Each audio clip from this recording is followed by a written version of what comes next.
Cédric Sauvia, bonsoir. Merci d'être venu ce soir. Donc, vous êtes ingénieur de formation, diplômé de l'École Polytechnique et passionné d'éthique. Vous avez fondé en 2015 l'Association française contre l'intelligence artificielle. Donc, voilà, on rentre dans le sujet. Donc, il faut savoir... ne recule devant rien pour organiser les matchs de catch de l'avenir. Donc il faut savoir qu'aujourd'hui, 2 Français sur 3 se disent quand même inquiets face aux évolutions de l'intelligence artificielle.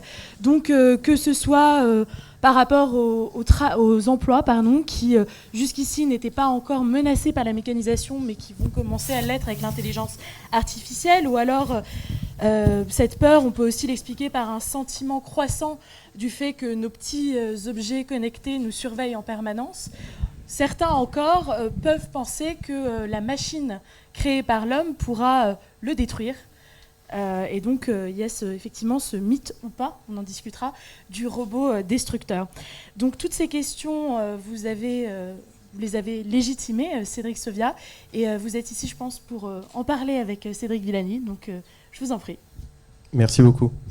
Oui, alors pourquoi est-ce qu'on a créé l'Association française contre l'intelligence artificielle en 2015 ? C'est parce que nous avions constaté que l'intelligence artificielle était entrée dans une phase finalement très invasive dans la vie quotidienne et dans l'économie. La plupart des entreprises commençaient à l'époque à investir des sommes considérables et à prendre l'enjeu vraiment très au sérieux. Et en face de ça, on voyait qu'il y avait absolument très peu de questions dans la presse, dans les médias, sur la légitimité de cette course vers la création d'une intelligence artificielle la plus performante possible. Alors, nous avons souhaité exprimer ce qui nous semblait normal, après avoir longuement mûri cette question, et l'apporter à l'intérieur du débat public. Donc, nous, qu'est-ce que nous disons au sujet de l'intelligence artificielle ? Ce n'est pas une technologie comme une autre.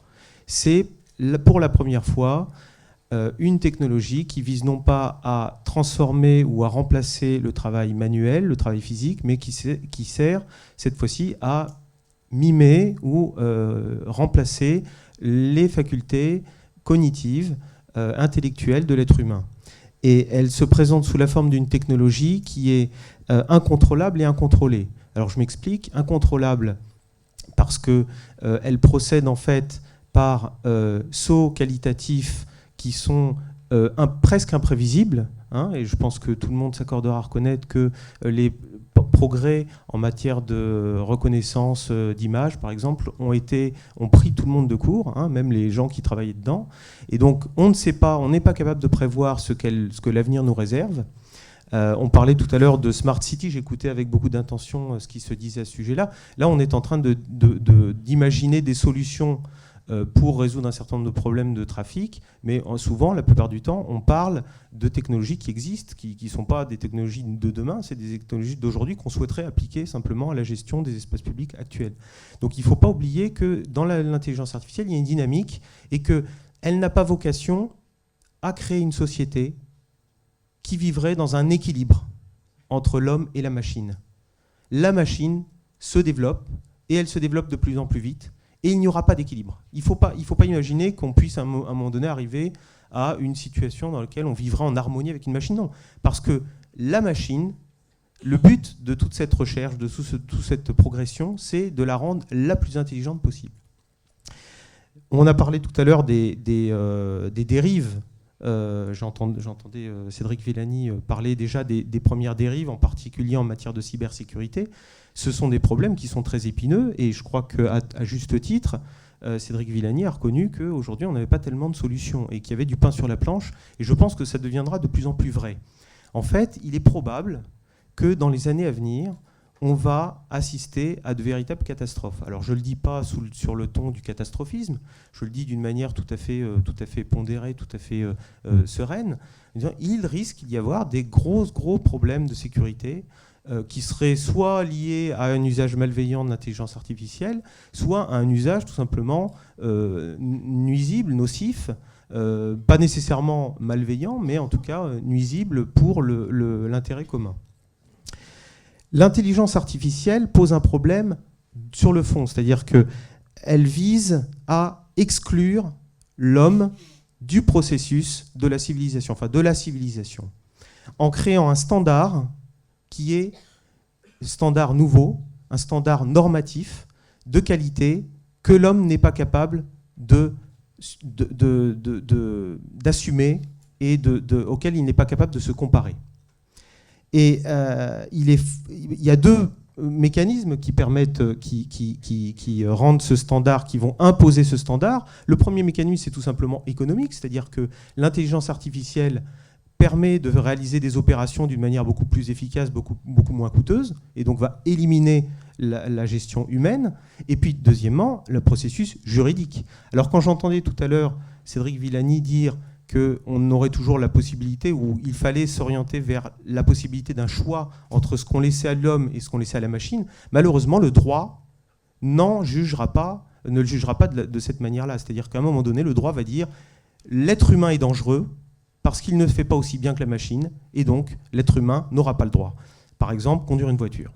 Aujourd'hui, on est dans un régime de situation qui est inverse, puisqu'aujourd'hui on considère que la machine n'est pas encore suffisamment perfectionnée, mais dans 10 ans, on dira, il y aura des débats, vous reviendrez ici et puis vous entendrez des gens vous dire qu'il faut absolument interdire aux gens de conduire des voitures, ce sont des dangers publics. Et donc il faut imaginer un monde dans lequel, systématiquement et de plus en plus, les hommes seront exclus de tâches, de toute activité. Alors je ne parle pas seulement de travail rémunéré, mais de toute activité, sous prétexte que c'est plus dangereux, c'est moins sécuritaire, on n'est pas capable d'assurer le service après-vente, j'allais dire, ou de garantir un résultat, etc. etc. Donc il y a ce mécanisme-là qui risque effectivement de poser de très grands problèmes et qui pose la question de la légitimité de l'intelligence artificielle en tant que secteur technologique d'avenir. Peut-être que vous avez une question pour Cédric Villani, ou est-ce que vous voulez que... Oui, moi je voudrais poser une question que personne ne pose jamais. J'ai regardé, j'ai lu très attentivement le rapport de la commission Villani sur l'intelligence artificielle. Je n'ai pas trouvé malheureusement cette question soulevée, ni même une réponse.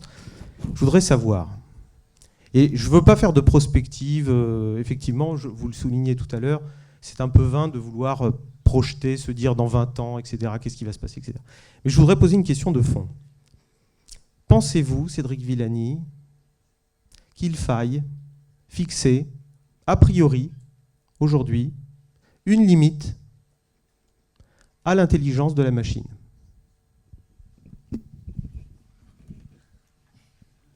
Allez. Tout d'abord, la contradiction est toujours fructueuse. Et tout en étant heureux de ce regard contradictoire, je vais apporter quelques petites nuances dans votre propos qui peut-être vous amèneront aussi à changer le nom de votre association. Vous êtes véritablement devenu un homme politique. Voilà. Vous me parlez d'association contre l'intelligence artificielle, mais certains des travers que vous évoquez sont bien plus généraux que l'intelligence artificielle.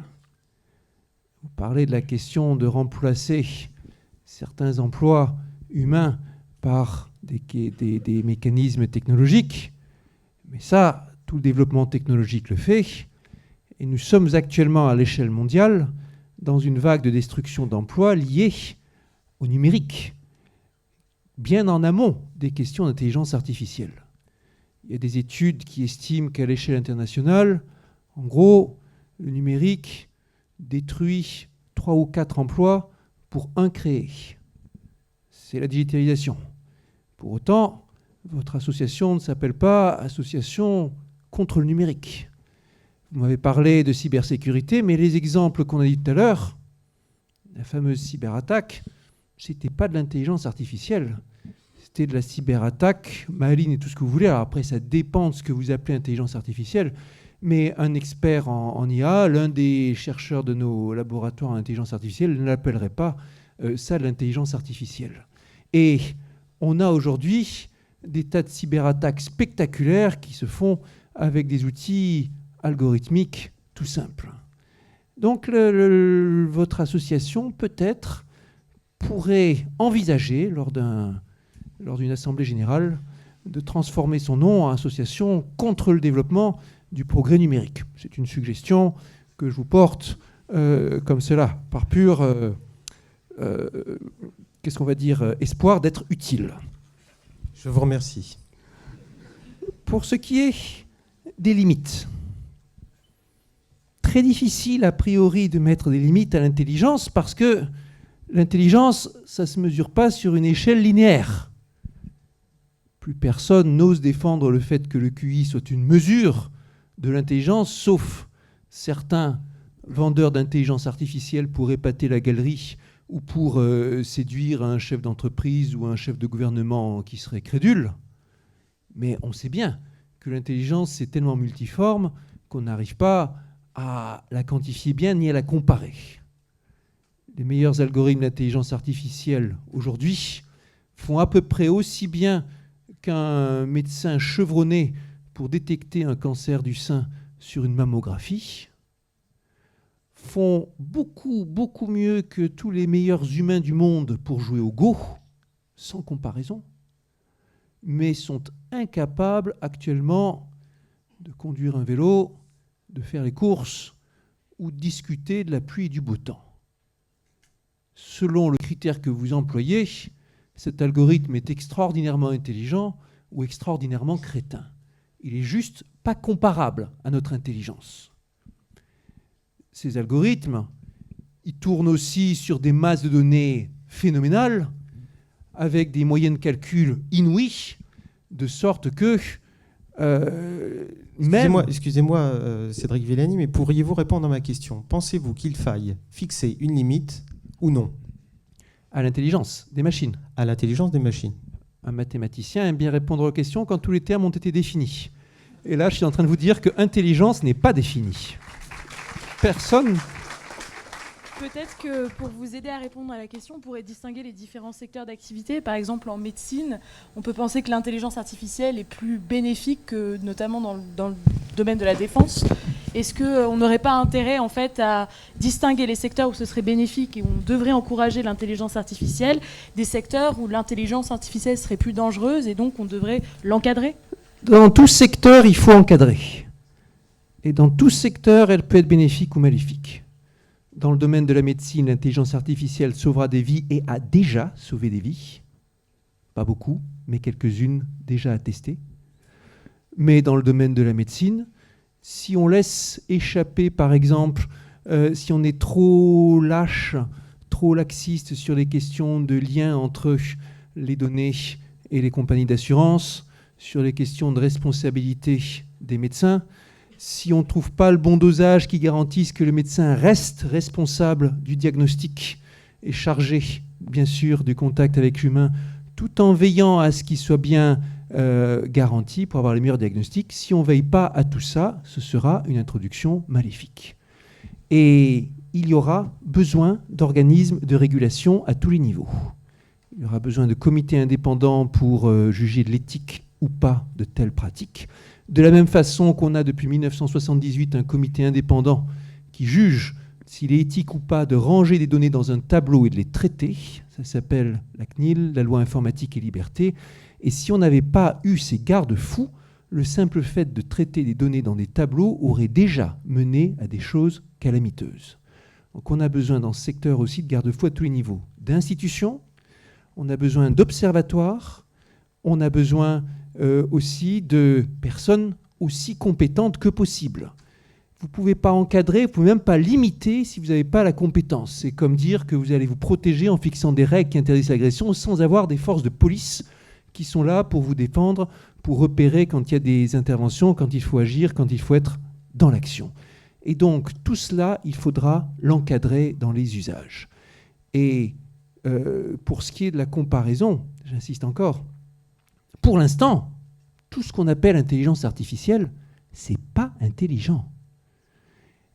Les experts d'intelligence artificielle, d'ailleurs, entre eux, ne s'appellent pas experts en IA.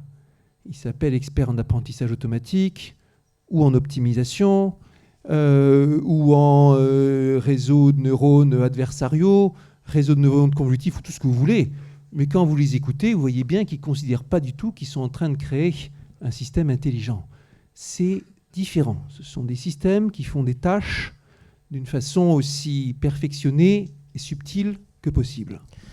Je pense que la réponse qui consiste à dire l'intelligence artificielle n'existe pas est une réponse qui est un petit peu hypocrite, excusez-moi, parce que on ne peut pas à la fois faire un rapport en expliquant « créons l'intelligence artificielle de demain » et puis à la fin, quand on vous demande « mais est-ce que oui ou non il faut limiter le développement de cette intelligence artificielle ?»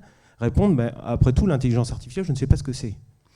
Je crois qu'il faut, à un moment donné, il faut accepter le point de vue de l'homme de la rue et dire qu'on sait ce que c'est que l'intelligence artificielle. En gros, c'est aujourd'hui des voitures qui conduisent toutes seules.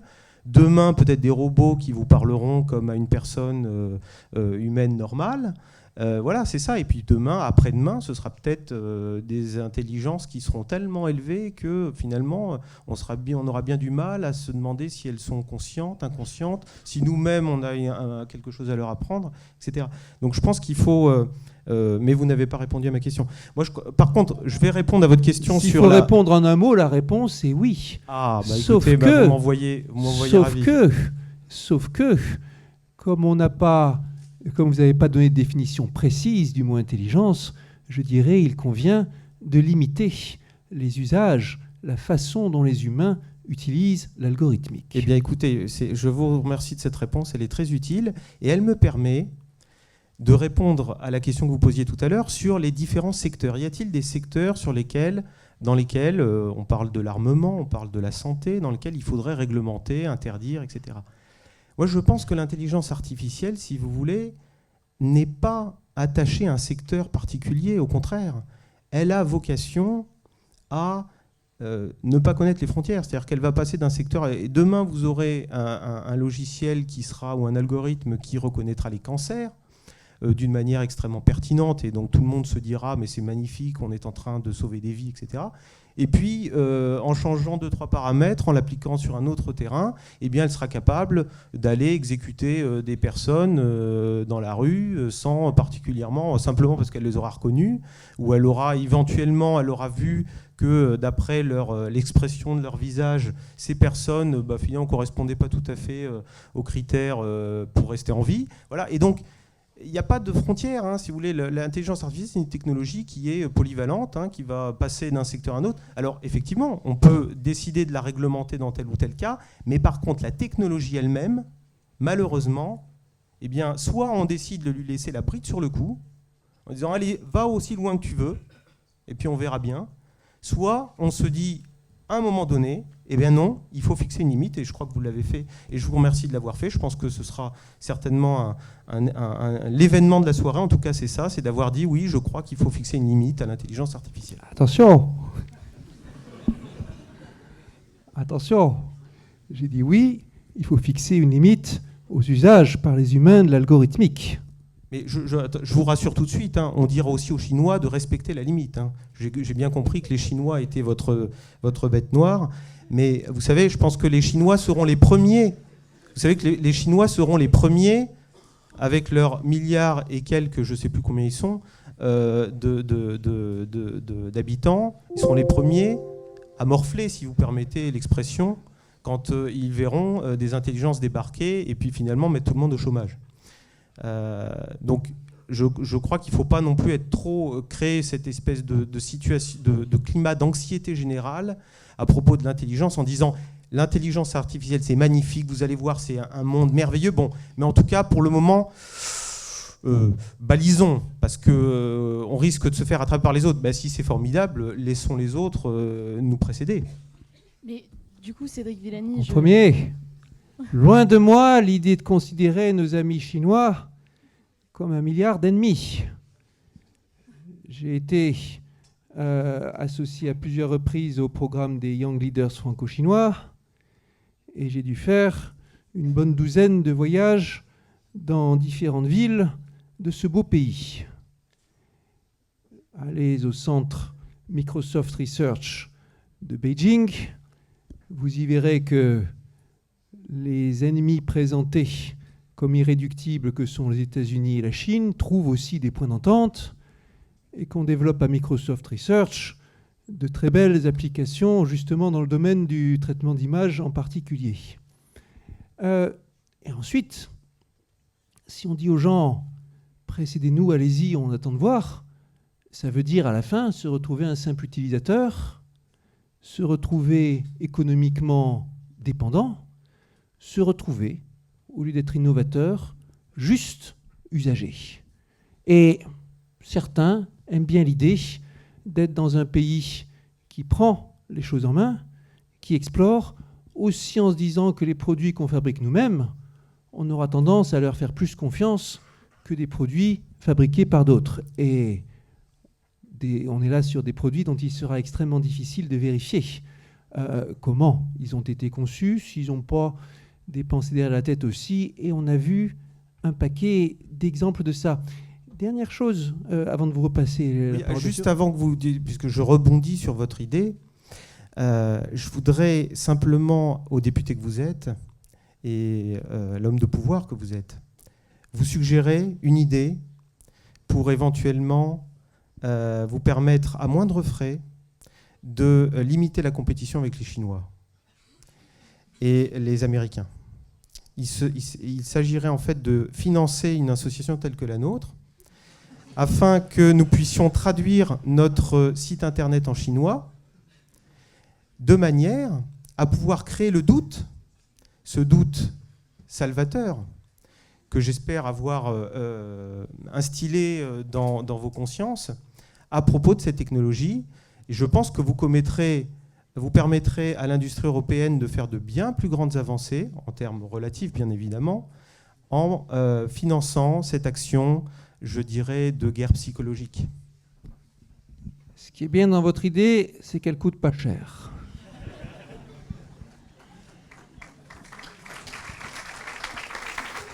Merci. Du coup, admettons qu'on mette des limites à l'intelligence artificielle. Est-ce que, Cédric Villani, vous ne pensez pas qu'un jour, la machine ne pourrait pas finalement nous gouverner ? Comme dans les nouvelles d'Asimov, en fait. On aurait une machine et on lui demanderait de prendre les décisions à notre place à la tête de l'État, à la tête de l'Europe et du monde, pourquoi pas ? Est-ce que c'est envisageable ? Est-ce que c'est possible ? Est-ce que ce serait... Pour l'instant, ici on parle bien sûr de l'absolu de ce qui est possible. En un, on n'a pas identifié, on ne connaît pas de barrière scientifique qui dirait telle ou telle chose n'est pas reproductible. Par exemple, personne ne peut garantir que les émotions ne sont pas reproductibles sur des êtres fabriqués. Mais quand vous voyez le détail des algorithmes qu'on utilise, vous voyez qu'on en est très très loin. Là, j'insiste, il n'y a pas de, je reviens encore sur cette question sur laquelle il n'y a pas de définition de l'objet intelligence artificielle, si ce n'est dire que c'est un traitement algorithmique capable de réaliser des tâches sophistiquées qu'on aurait pu croire réservées à l'humain. Un des meilleurs experts de l'histoire de l'intelligence artificielle a dit un jour, à partir du moment où ça marche, on cesse de l'appeler intelligence artificielle. De la même façon... Je vais vous proposer un concept. Appelons intelligence artificielle, non pas un objet déterminé, mais un processus qui consiste à vouloir doter la machine de capacités toujours plus grandes. Et vous verrez, vous qui aimez bien les concepts, vous verrez que cette notion, si vous appelez intelligence artificielle non pas un objet, mais une entreprise collective, eh bien, vous verrez que ça permet de comprendre bien mieux ce que je dis. Je vous comprends, mais ça, j'ai l'impression que ça date du XVIIIe siècle et que ça s'appelle révolution industrielle. Vous croyez pas ? Doter la machine de capacités toujours plus grandes. Toute révolution doit avoir une fin. Ok, donc on comprend finalement que votre association, c'est l'association pour la fin de la révolution industrielle. On pourrait l'appeler comme ça, effectivement. Mais justement, Cédric Villani, dans votre rapport, vous parlez d'éthique finalement à la toute fin. Et est-ce que ce ne serait pas finalement symptomatique d'une tendance qui consisterait à penser ces questions d'éthique après coup et après justement des questions industrielles ? Le jour où on a fait la restitution du rapport face au président, face aux membres du gouvernement, commissaire européen, etc., l'un de nos chercheurs, nos experts en administration de la science les plus reconnus, Antoine Petit, actuellement président du CNRS après avoir été président d'INRIA, a pris la parole avec un peu d'impertinence, on pourrait dire, en disant attention, ouais, c'est très bien de parler d'éthique, et ça sera super si on se débrouille mal, ce seront les autres continents qui fabriqueront les produits, et nous qui développerons les règles pour ne pas les utiliser. Et on va se retrouver, aussi bien du point de vue technologique que du point de vue économique, les dindons de la farce. En gros, c'est ça qu'il a dit, prenez garde. Et il faut avoir en tête que le continent européen est déjà le continent sur lequel les règles de protection éthique sont de loin les plus strictes, avec le système d'ECNIL, avec les limitations qui sont là, la loi de 1978 qui vous dit très clairement qu'aucun processus algorithmique ne peut être utilisé par une administration pour prendre une décision automatique. Il y a forcément une responsabilité humaine et un traitement humain. Ça, c'est une loi très forte et dont le principe a encore été réaffirmé à plusieurs reprises ces derniers temps. Vous ne trouvez pas quelque chose d'analogue ailleurs, sur d'autres continents. Donc je dirais que par rapport aux enjeux européens, là où l'Europe est le plus en retard, c'est sur la mise en œuvre du développement. Là où elle est le plus en avance, c'est sur l'éthique. Et autant il y a un enjeu à développer le secteur du véhicule autonome dans un contexte où, à Waymo, à Uber, on est très en avance en termes d'expérimentation et développement par rapport à ce qui se fait sur ce continent. En revanche, du côté de l'éthique, c'est ici qu'il y a la meilleure qualité de réflexion et le plus grand nombre de mises en garde. Et aussi de besoins exprimés par la population de règles et d'encadrement, de très loin. Très bien, merci beaucoup. Alors on va pouvoir poursuivre ce débat avec les questions du public maintenant. Donc on en a centralisé quelques-unes. D'abord, comme promis, on avait lancé en fait une plateforme qui s'appelle Pigeonhole, où les gens ont pu proposer leurs questions avant la conférence et voter pour la meilleure. Donc voici la question gagnante. C'est une question de Déborah. Comment la France peut-elle rester compétitive dans le domaine de la recherche en intelligence artificielle face aux États-Unis ? En premier, en prenant conscience de son potentiel. En second, en donnant aux institutions françaises les moyens de se réaliser, mais aussi la bonne culture qui va avec. Et puis en donnant à nos chercheurs de la fierté de chercher et de participer. Quelques anecdotes. En 2016, quand Thierry Mandon, alors ministre de l'Enseignement supérieur et de la Recherche, présente à la presse son rapport qui avait été lancé par Axel Lemaire sur le premier rapport sur l'intelligence artificielle en France, une sorte de cartographie en particulier, et qu'il annonce en France quelque chose qui est remarquable, c'est qu'il y a de la recherche dans toutes les directions de l'intelligence artificielle. La réaction des journalistes est très claire. Ils ne croyaient pas. Texto, ça a été « si c'est vrai, ça se saurait ». Si c'était vrai, ça se saurait. Et nous avons là l'expression très claire d'un pays qui ne croit pas en son talent. Et vous avez beau expliquer que les plus célèbres chercheurs en intelligence artificielle s'appellent Yann Lequin, français, Yoshua Bengio, québécois, né à Paris, Geoff Hinton, canadien, ou Demis Hassabis, britannique, qu'aucun n'est né aux États-Unis. Vous avez beau expliquer que la recherche qui se fait en IA dans les laboratoires ici vaut n'importe laquelle qui se fait outre-Atlantique, que une entreprise comme Therapixel ou cardiologue sur les questions des cardiogrammes, Therapixel sur la reconnaissance reconnaissance d'images médicales, ou Dream sur les questions de aide au sommeil par intelligence artificielle sont leaders mondiaux, chacun dans leur domaine, ou qu'une plume est citée et ce qui est sur le secteur IA et pollution est cité aux États-Unis comme un exemple, ils ne vous croient pas. Ils restent persuadés que hors de la recherche américaine, point de salut. Ça, c'est quelque chose à changer dans notre façon de communiquer aussi, dans l'état d'esprit. Et pareil, dans la tête des chefs d'entreprise ici. Je vais vous proposer une solution, à moins que la question ne s'adressait qu'à Cédric La Villani. question suivante vous permet de discuter tous les deux. Et comme Alors il nous attendez, reste je vais pas répondre beaucoup de temps- à la présente question Allez-y. pour vous montrer que mon approche est un peu différente. Si vous voulez empêcher les Américains ou ralentir leur progression, il vous suffit De traduire votre site en anglais. traduire, certes, c'est une première étape. Et puis ensuite, ce que vous pouvez faire, c'est qu'au lieu d'aller sur Google, vous allez sur Quant. Vous allez couper une grande partie des crédits qui permettent à Google de développer ses programmes. Et au lieu d'aller sur Facebook, vous allez sur Waller, par exemple. Et donc, vous choisissez des sites alternatifs, des plateformes numériques alternatives. Et là, vous allez pouvoir effectivement taper au porte-monnaie et vous allez probablement réduire les capacités de Google à développer ces systèmes. Merci Cédric. Alors j'applaudis parce que Quant, ça fait plusieurs fois que je le vois mentionné dans des conférences ici et là, mais c'est la première fois et je vous félicite que Waller se retrouve cité dans un tel débat. Merci pour cette bonne connaissance des champions français.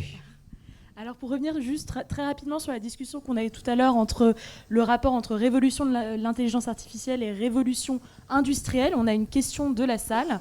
L'intelligence artificielle est-elle une transformation similaire à la révolution industrielle ou un phénomène radicalement différent? Donc là, effectivement, ce serait bien que vous répondiez tous les deux.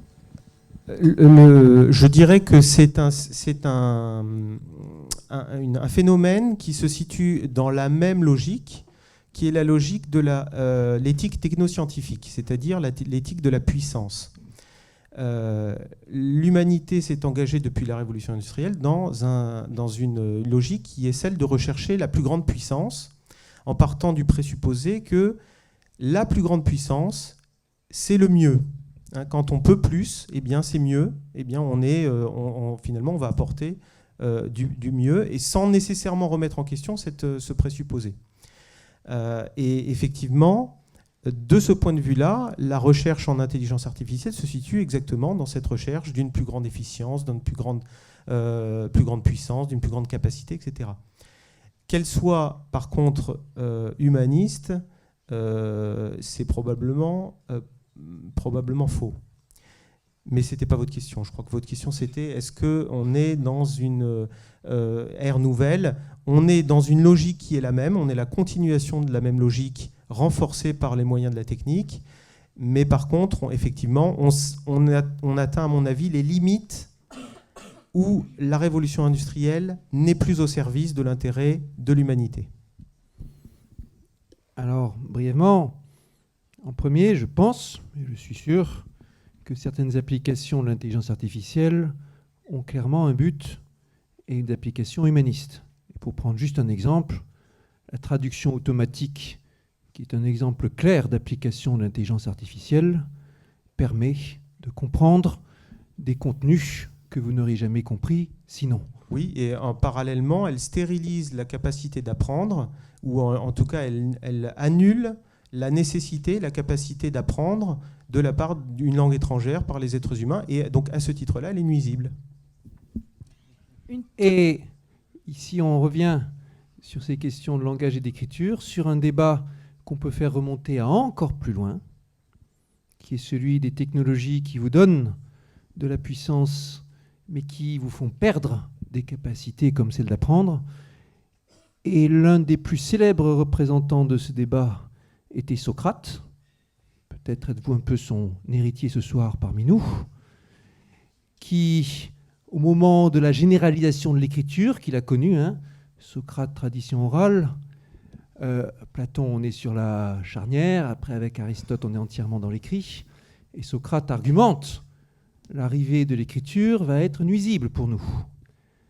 Elle ne nous incitera pas à penser par nous-mêmes, parce qu'on lira ce qu'ont écrit les autres. Elle va entraîner des malentendus, parce que des choses qui ont été écrites dans un but donné vont être lues par d'autres. Ça va créer des situations de conflit et qui sait quoi. Elle va diminuer nos capacités de mémoire et, plus généralement, notre appétit à comprendre les choses par nous-mêmes. En un sens, il avait raison. Tout ce qu'il avait dit, c'est vérifié. Pour autant, on a trouvé tellement de belles choses dans l'écriture que personnellement, je suis bien content que l'humanité l'ait adopté. Certes. On a le temps absolument. pour une toute dernière Mais question. la machine ne s'intéressera plus à vous quand elle pourra faire des choses que vous n'aurez plus besoin d'apprendre à faire. Une toute petite question en lien avec l'actualité, c'est une question de la salle. Donc, quelle pourrait être la contribution de l'intelligence artificielle à la synthèse des réponses au grand débat? Très très rapidement. Très rapidement, plusieurs types. D'une part, vous pouvez l'utiliser dans une approche, allez, je vais utiliser un peu d'English, data mining, dans lequel vous allez fouiller les données pour trouver quels sont les thèmes, les axes et tout ça.